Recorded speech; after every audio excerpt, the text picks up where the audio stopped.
ভাৰতীয় জনতা পাৰ্টিৰ প্ৰত্যেকগৰাকী কাৰ্যকৰ্তা, আমাৰ ৰাজ্যিক আৰু ৰাষ্ট্ৰীয় নেতৃবৃন্দ, সন্মানীয় সংবাদ মাধ্যম, অসমবাসী ৰাইজ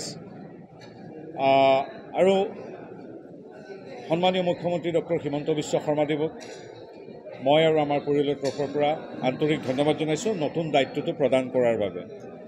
কিন্তু কাৰ্যালয়লৈ আহি সেই একে যি আগৰ কাৰ্যকৰ্তা, তাতকৈ মোৰ 0.1% মোৰ কোনো বেলেগ অনুভৱ হোৱা নাই।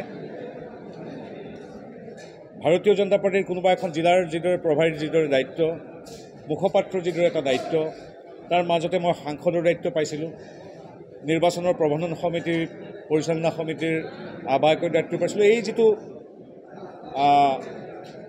মন্ত্ৰিত্ব, এইটো এটা তেনেকুৱা এটা দায়িত্ব। গতিকে এটা দায়িত্বখিনি যিমান দিনৰ কাৰণে থাকে কৰি যাবলৈ চেষ্টা কৰিম আপোনালোকৰ শুভেচ্ছা শুভাশীষত, অসমবাসীৰ আশীৰ্বাদত। গতিকে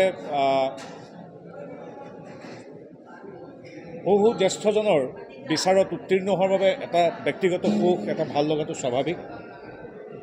এয়া মোৰ দলৰ মোৰ প্ৰতি থকা আস্থা বিশ্বাস বুলি মই গণ্য কৰোঁ। মুখ্যমন্ত্ৰী মহোদয়ৰ পৰা প্ৰধানমন্ত্ৰী মহোদয়লৈকে, ৰাজ্যিকৰ পৰা ৰাষ্ট্ৰীয় সভাপতিলৈকে সকলোৰে শুভাশীষ বুলি মই গণ্য কৰিছোঁ। বাকী কি কৰিছোঁ, কি নাই কৰা, সন্মানীয় দেশবাসী তথা ৰাজ্যবাসী আৰু সময় মূল্যায়ন কৰিব। গতিকে এতিয়া বিশেষ অত্যুৎসাহী হৈ লাভ নাই। আৰু আপোনালোকে জানেই যে সাধাৰণতে খুব দীৰ্ঘদিনৰ কাৰণে এনেকুৱা ধৰণৰ যে আজীৱন মন্ত্ৰী হৈ থাকিব তেনেকুৱা কথা নাই। কেতিয়াবা এবছৰ, 2 বছৰ, 3 বছৰ, 5 বছৰ যি হয়, যিমানখিনি সময় দিয়া হয় মই সম্পূৰ্ণ সততা নিষ্ঠাৰে কাম কৰিবলৈ চেষ্টা কৰিম। আপোনালোকৰ শুভেচ্ছা শুভাশীষ বিচাৰিছোঁ। আৰু কিবা নাই, আচলতে এই মুহূৰ্তত বিভাগকেইটাৰ সৈতে আমি কথা পাতি আছোঁ, পুংখানুপুংখভাৱে আমি পৰ্যালোচনা কৰিছোঁ বিগত সময়ছোৱাত।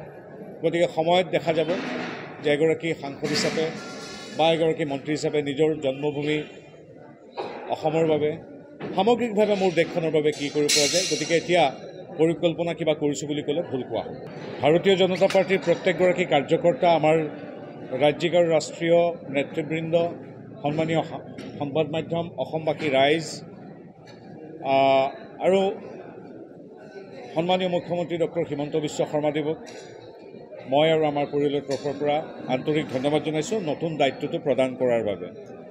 কিন্তু কাৰ্যালয়লৈ আহি সেই একে যি আগৰ কাৰ্যকৰ্তা, তাতকৈ মোৰ 0.1% মোৰ কোনো বেলেগ অনুভৱ হোৱা নাই। ভাৰতীয় জনতা পাৰ্টিৰ কোনোবা এখন জিলাৰ যিদৰে প্ৰভাৰীৰ যিদৰে দায়িত্ব, মুখপাত্ৰৰ যিদৰে এটা দায়িত্ব, তাৰ মাজতে মই সাংসদৰ দায়িত্ব পাইছিলোঁ, নিৰ্বাচনৰ প্ৰবন্ধন সমিতিৰ পৰিচালনা সমিতিৰ আহ্বায়কৰ দায়িত্ব পাইছিলোঁ। এই যিটো মন্ত্ৰিত্ব, এইটো এটা তেনেকুৱা এটা দায়িত্ব। গতিকে এটা দায়িত্বখিনি যিমান দিনৰ কাৰণে থাকে কৰি যাবলৈ চেষ্টা কৰিম আপোনালোকৰ শুভেচ্ছা শুভাশীষত, অসমবাসীৰ আশীৰ্বাদত। গতিকে বহু জ্যেষ্ঠজনৰ বিচাৰত উত্তীৰ্ণ হোৱাৰ বাবে এটা ব্যক্তিগত সুখ, এটা ভাল লগাটো স্বাভাৱিক। এয়া মোৰ দলৰ মোৰ প্ৰতি থকা আস্থা বিশ্বাস বুলি মই গণ্য কৰোঁ। মুখ্যমন্ত্ৰী মহোদয়ৰ পৰা প্ৰধানমন্ত্ৰী মহোদয়লৈকে, ৰাজ্যিকৰ পৰা ৰাষ্ট্ৰীয় সভাপতিলৈকে সকলোৰে শুভাশীষ বুলি মই গণ্য কৰিছোঁ। বাকী কি কৰিছোঁ, কি নাই কৰা, সন্মানীয় দেশবাসী তথা ৰাজ্যবাসী আৰু সময় মূল্যায়ন কৰিব। গতিকে এতিয়া বিশেষ অত্যুৎসাহী হৈ লাভ নাই। আৰু আপোনালোকে জানেই যে সাধাৰণতে খুব দীৰ্ঘদিনৰ কাৰণে এনেকুৱা ধৰণৰ যে আজীৱন মন্ত্ৰী হৈ থাকিব তেনেকুৱা কথা নাই। কেতিয়াবা এবছৰ, 2 বছৰ, 3 বছৰ, 5 বছৰ যি হয়, যিমানখিনি সময় দিয়া হয় মই সম্পূৰ্ণ সততা নিষ্ঠাৰে কাম কৰিবলৈ চেষ্টা কৰিম। আপোনালোকৰ শুভেচ্ছা শুভাশীষ বিচাৰিছোঁ। আৰু কিবা নাই, আচলতে এই মুহূৰ্তত বিভাগকেইটাৰ সৈতে আমি কথা পাতি আছোঁ, পুংখানুপুংখভাৱে আমি পৰ্যালোচনা কৰিছোঁ বিগত সময়ছোৱাত। গতিকে সময়ত দেখা যাব যে এগৰাকী সাংসদ হিচাপে বা এগৰাকী মন্ত্ৰী হিচাপে নিজৰ জন্মভূমি অসমৰ বাবে, সামগ্ৰিকভাৱে মোৰ দেশখনৰ বাবে কি কৰিব পৰা যায়। গতিকে এতিয়া পৰিকল্পনা কিবা কৰিছোঁ বুলি ক'লে ভুল কোৱা হ'ব।